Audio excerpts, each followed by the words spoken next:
انا راجع. كلمتين اتنين بالظبط مكتوبين بخط غريب على كارت اسود، الكارت اللي كان جنب بوكيه الورد اللي كان وصل على شقة سلمى. سلمى كانت واقفة بتبص على الكارت وهي بتترعش. هو راجع. القط الاسود اللي كان جنبها ما كانش بيبص على الورد، كان بيبص على باب الشقة اللي قدامهم اللي مقفول. لسه برضه القط ما بيطقش الشقة وبيطلع صوت هسهسة مكتوم، وكأن لسه هو شايف حد واقف بره، حد هم مش شايفينه.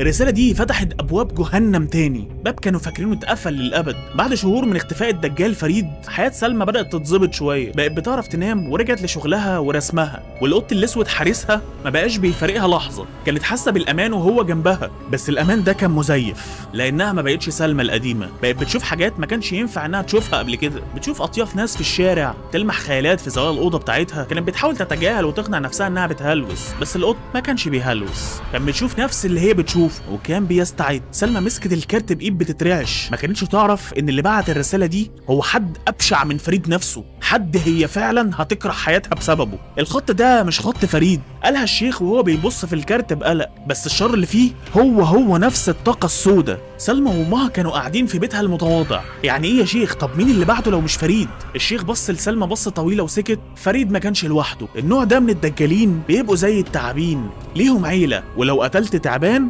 الباقي بيجي عشان ينتقم. كلام الشيخ كان زي الرصاصة، قتل آخر ذرة أمل عند سلمى إن هي ممكن حياتها تبقى طبيعية تاني. بعد ما لقت الكارت، سلمى اتصلت بأمها منهارة وأخدتها وراحوا لنفس الشيخ اللي ساعدهم في أول القصة خالص. سلمى حكت له على بوكيه الورد وعن إحساسها إن في حاجة ممكن تبقى بتراقبها بجد. الشيخ بص على الكارت وبدأ يقرأ آيات قرآنية، وملامحه كانت بتتغير مع كل آية، وقال الكارت ده مش مجرد تهديد يا بنتي، ده عقد جديد، اللي بعته قاصد يعلن الحرب عليكي. سلمى بصت لأمها بخوف، بس ليه؟ أنا ما عملتش حاجة. ولما أمها سمعت كلام الشيخ قالت لها ما ينفعش تقعدي في البيت هنا لوحدك. كمل الشيخ كلامه وهو باصص للقط الحارس بتاعها ده، قال مش هيفرق إذا كانت سابت الشقة ولا لأ، الحرب عليها هتبقى في كل مكان. اللي جاي ده مش جاي ينتقم بس، ده جاي ياخد حاجة أخوه ما عرفش ياخدها منك. سلمى وهي بتنزل الصبح لقيت على باب شقتها صندوق كرتون صغير، قلبها اتقبض، فتحته بحذر وصرخت. جوه الصندوق ده كان فيه عصفورة ميتة،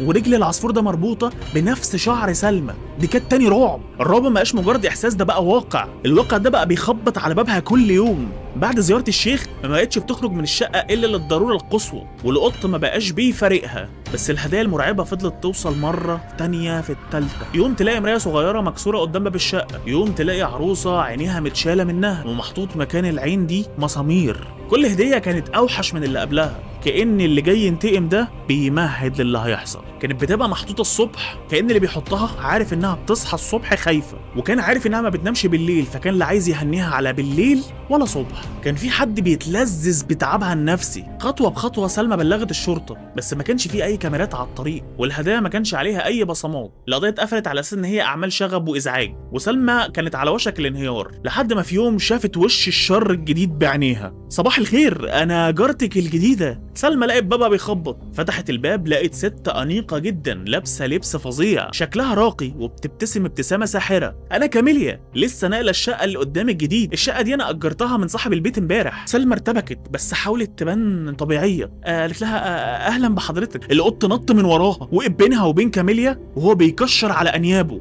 وبيطلع صوت نفس الصوت اللي كان بيطلعه ساعة ما كان بيشوف فريد. القط ما كانش بيشوف ست شكلها حلو، ده كان متأكد إن كاميليا دي وراها حاجة. كاميليا بصت للقط الاسود قالت ايه قط اسود؟ بيقولوا القطط السودا دي عينيها بتبقى وحشه بالليل. وضحكت ضحكه خفيفه كده، بس عينيها ما كانتش بتضحك. سلمى شالت القط بسرعه وهي بتعتذر، انا اسفه، هو فعلا مش عارف، معلش هو كائن غير عاقل. كاميليا بصت لها بابتسامه غريبه شويه، ما تخافيش، انا بحب القطط، وخصوصا النوع اللي بيبقى شرس كده. بالمناسبه سمعت انك كان عندك مشاكل مع جارك القديم، هو كان بيعمل لك ايه؟ سؤالها كان مباشر وصادم. سلمى ما عرفتش ترد. اصل بحب اعرف تاريخ الاماكن اللي بسكن فيها، بيقولوا البيوت بتفتكر. سلمى ما ردتش وقالت لها لا هو ما كانش بيعمل لي حاجه. كاميليا ردت عليها وقالت لها طيب ماشي، وسابتها ومشي. سلمى قفلت الباب وهي قلبها بيدق، احساسها كان بيقول لها ان كاميليا دي هي اللي بتبعت الهدايا، بس ايه اللي يثبت؟ الكوبايه بتترعش. سلمى كانت ماسكه فنجان شاي اللي كاميليا عملته لها، وايدها كلها كانت بتترعش. فجأة سمعت صوت طق كأن حاجة اتكسرت، الفنجان شرخ في ايدها لوحده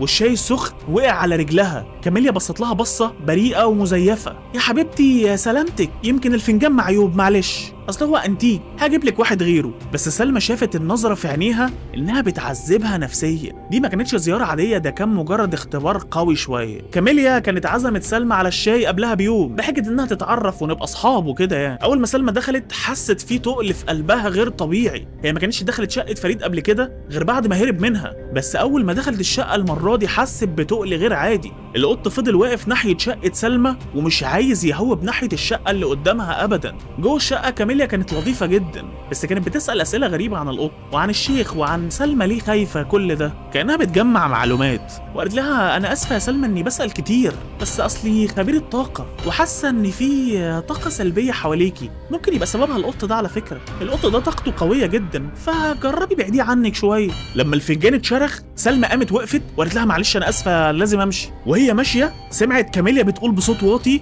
الحارس بتاعك قوي بس مش أقوى مني. سلمى عملت عبيطة وقالت انه بيتهيأ لها، بس ما كانش بيتهيأ لها ابدا. كاميليا فعلا قالت كده. القط كان نايم في حضن سلمى، جسمه كان سخن ونفسه ضعيف، ما بقاش بياكل بقاله يومين، وصوته ما بيجي يزوم على حاجة او ما يجي يعلي صوته في النونوة مثلا ما بقاش بيطلع زي الاول. سلمى كانت بتعيط وهي بتطبطب عليه. مالك بس؟ سلمى كانت كل شوية حاسة ان هو فعلا طاقته بتروح. القط رفع راسه وبص لها بعين كلها تعب كأنه بيودعها. كاميليا ما كانتش محتاجة تخش الشقة عشان تأذي، سحرها كان بيشتغل من بعيد. بعد زيارة كاميليا القط بدأ يضعف يوم بعد يوم بعد يوم. الشيخ قال لسلمى انها بتحارب القط ده عشان اما يموت تنتقم من سلمى على راحتها. الشيخ قال لها هي مش عايزة تأذيكي، هي عايزة تكسر دراعك وبعد كده هتأذيكي، عايزة تضعف الحارس الخاص بيكي علشان تعرف توصل لك. هي بترميله سموم روحانية في كل ليلة. سلمى كانت حاسة بالعجز، كل يوم كانت شايفة القط بيضعف اكتر واكتر وهي مش قادرة تعمل له حاجة. بقت بتقضي كل ليلة بتقرا عليه قرآن، بتحاول تحصنه من اي حاجة وحشة، بس هو كان بيضعف اكتر. وفي ليلة سلمى لقت بودرة غريبة موجودة قدام باب الشقة، عرفت ان دي النهاية وان كاميليا جت الليلة دي وان كاميليا جاية الليلة دي. باب الشقة اتفتح لوحده ودخلت كاميليا. الابتسامة اللطيفة كانت اختفت وظهر مكانه وش قاسي وشكل مرعب. كانت ماسكة في ايديها خنجر شكله غريب مرسوم عليه طلاسم، وقالت الحفلة خلصت يا سلمى، جه الوقت اللي دفعك فيه تمن اللي انت عملتيه في اخويا. القط قام من مكانه بصعوبة ووقف قدام سلمى، كان ضعيف بس لسه فيه الروح ان هو يحارب تاني. المعركة دي ما كانتش معركة قوة، دي كانت معركة تضحية. كاميليا ضحكت بسخرية، هو ده اللي هيحميكي مني؟ ده خلاص فاضل له نفس وهيموت. ورفعت الخنجر في الهواء وبدأت تقرا طلاسم مرعبة. نور اسود بدأ يطلع من الخنجر ويجي ناحية القط. سلمى صرخت وحاولت تقف قدام القط عشان تحميه من النور ده، بس في اللحظة الأخيرة القط عمل آخر حاجة ممكن نتخيلها، ما هجمش على كاميليا، هو نط بكل قوته على الخنجر نفسه. القط قتل نفسه. الأول عض الخنجر بسنانه وفجأة صوت إزاز بيتكسر ملا الشقة كلها والخنجر فعلا اتكسر. كاميليا صرخت صرخة مش بشرية، كأن في أرواح كتير قوي قاعدة بتصرخ.